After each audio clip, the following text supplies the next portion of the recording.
গতকাল যাদবপুর থেকে এক 32 বছর বয়স্ক ভদ্রলোক আমাকে ফোন করেছিলেন আমার ইউটিউব চ্যানেলে প্রোগ্রাম দেখে যে আমি বশীকরণ ক্রিয়া করি কিনা।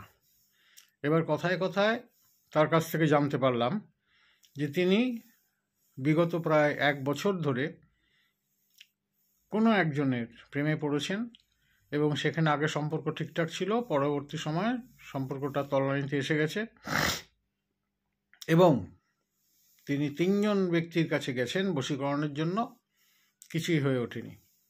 শেষ বিগত 7 মাস আগে তারাপীঠে কোনো একজন তাকে ডেকে নিয়েছিলেন। তারাপীঠ মহাশ্মশানে যজ্ঞ হলো, তারপরে যজ্ঞ মানে অনেকের যজ্ঞ হয়েছে, তার সঙ্গে ওনারটাও হয়েছে। তারপর উনি টাইম দিয়েছিলেন 45 দিনের মধ্যে কাজ হয়ে যাবে। 45 দিন পেরিয়ে যাওয়ার পরে উনি ফোন করেছিলেন, পরপর 2বার ফোন ধরেছিলেন এবং শেষ দিকে আর তিনি ফোনই ধরেন না। এখন বিষয়টা আমি তাকে বুঝিয়ে বললাম, যে এই তন্ত্রে যে ষটকর্ম পদ্ধতি রয়েছে, এই ষটকর্ম পদ্ধতিতে মারণ, উচ্চাটন, বিদ্বেষণ, বশীকরণ, স্তম্ভন ও আকর্ষণ, এই ষটকর্ম পদ্ধতির প্রত্যেকটি জায়গায় নির্দিষ্ট সময়, নির্দিষ্ট আসন, নির্দিষ্ট মুদ্রা, নির্দিষ্ট দেবী, নির্দিষ্ট কিলক, নির্দিষ্ট মন্ত্র, এগুলোকে কাজ করতে হয় এবং প্রত্যেকটির ক্ষেত্রে কিছু পূর্বশর্ত থাকে। সেগুলো জেনে বুঝে কাজটা করলে পরে সেখানে কাজটার সমাধা হয়। এরকম নয় যে আমার ইচ্ছে হলো আমি কাউকে বশীকরণ করে ফেলবো, তাহলে তো আমি প্রধানমন্ত্রীকে বশীকরণ করে ফেলতাম বা মুখ্যমন্ত্রীকে বশীকরণ করে ফেলতাম। পারছি কি? পারছি না। তো বশীকরণ ক্রিয়াদির, ষটকর্মাদির কিছু পূর্বশর্ত থাকে। সেই পূর্বশর্তগুলো না জেনে কাজকর্ম করলে বা এই কাজটা হবে কি কাজটা সম্ভব নয় সেটা বুঝে ক্রিয়াদি করতে হয়।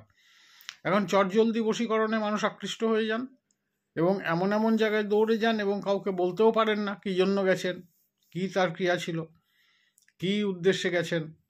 আর যারা কাজ করছেন তারা ব্যবসা করার জন্য বসে আছেন, হ্যাঁ হয়ে যাবে, চলে আসুন। মানুষ দৌড়ে চলে যান একটা আশা নিয়ে। এই আশা নিয়ে শেষ পর্যন্ত কি হয়? হতাশায় পরিণত হয়। তার সময় যায়, তার আশাটা তো বিফলে যায়ই। ভদ্রলোকের 80,000 টাকা বেরিয়ে গেছে বিগত 1 বছরে 3 জনের কাছে গিয়ে। শেষ যার কাছে গেছেন তার কাছে 30,000 টাকা। নামথাম বলা যাবে না, নামটাম বলবো না, এগুলো ব্যক্তিগত গোপন ব্যাপার। তো এই যে মানুষ দৌড়ে যাচ্ছেন, দৌড়চ্ছেন এবং আলটিমেটলি তন্ত্রের বদনাম হচ্ছে, জ্যোতিষশাস্ত্রেরও বদনাম হচ্ছে, প্রচুর বদনাম হচ্ছে। কিভাবে বদনাম হচ্ছে জ্যোতিষশাস্ত্রের? এই যে ব্যাঙের ছাতার মতো ইনস্টিটিউশন গজিয়ে উঠছে, জ্যোতিষ শেখো, 3 মাসে জ্যোতিষ শেখো।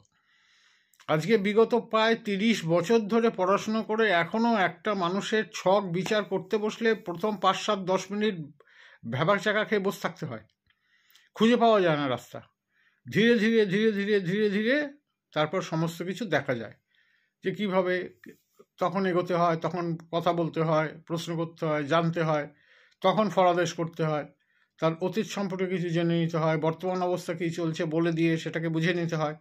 তারপরে তার গ্রহ সঞ্চার, নাটাল চার্ট এবং হোরারি এবং সঙ্গে সময়, অর্থাৎ দশা, অন্তর্দশা, প্রত্যন্তর্দশা, প্রাণদশা, সূক্ষ্মদশা, এগুলো বিচার করে তারপরে গিয়ে ফলাদেশ করতে হয়। তো 3 মাসে জ্যোতিষ শিখে নিচ্ছেন, তারপরে একটা ইউটিউব চ্যানেল খুলে ফেলছেন, ফেসবুকে দিয়ে দিচ্ছেন আর ভাবছেন যে এতেই টাকা, গাড়ি বাড়ি করে ফেলবেন। Things are not so easy today man. আমি ইয়াং জেনারেশনকে বলছি, আপনারা শিখছেন কিন্তু শেখার মতো শিখছেন না।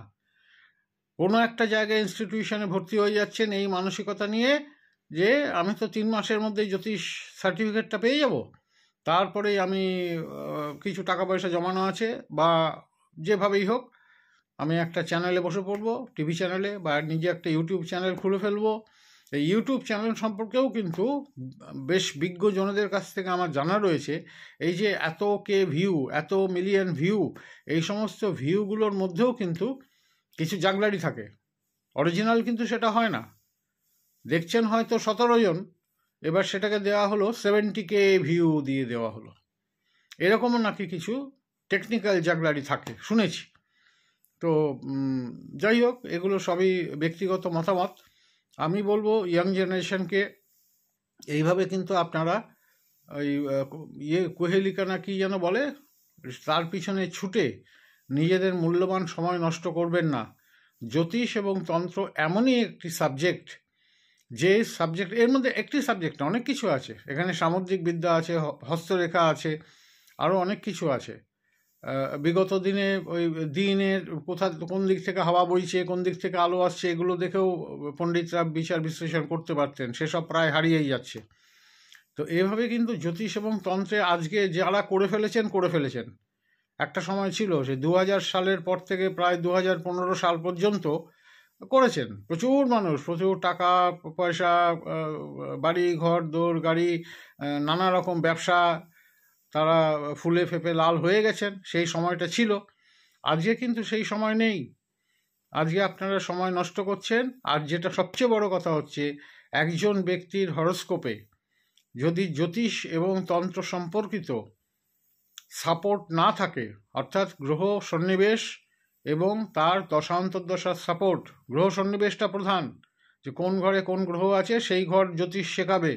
এবং জ্যোতিষ শুধু শিখলেই হবে না, অনেকেই অনেক ভালো জ্যোতিষী বলতে পারেন না, শিখেছেন হয়তো ভালো, বলতে সময় মতো বলতে পারেন না, কারণ সেই গ্রহ বলায় না, সেই নক্ষত্র বলায় না। কারণ গ্রহ নক্ষত্র সন্নিবেশের ব্যাপার আছে, সময়ের ব্যাপার আছে, এগুলো হরোস্কোপের নাটাল চার্টে তার থাকতে হবে, তবে গিয়ে সে জ্যোতিষ হবে। যেমন কেউ ইচ্ছে করলেই ভালো সুচিকিৎসক হয়ে যেতে পারেন না, কেউ ইচ্ছে করলেই ভালো প্রযুক্তিবিদ অর্থাৎ ইঞ্জিনিয়ার হতে পারেন না, সেটা ওই নাটাল চার্টে থাকতে হয়।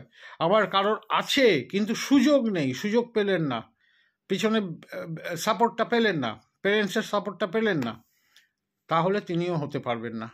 এগুলো মাথায় রেখে এগোবেন। যদি অ্যাডভাইসটা নেন কাজে লাগবে, নাহলে যখন সময় আসবে দেখবেন কিছুই করে উঠতে পারলেন না জীবনে, তখন হয়তো কোনো দিন কশ্চিৎ আমার এই কথাগুলো মনে পড়বে।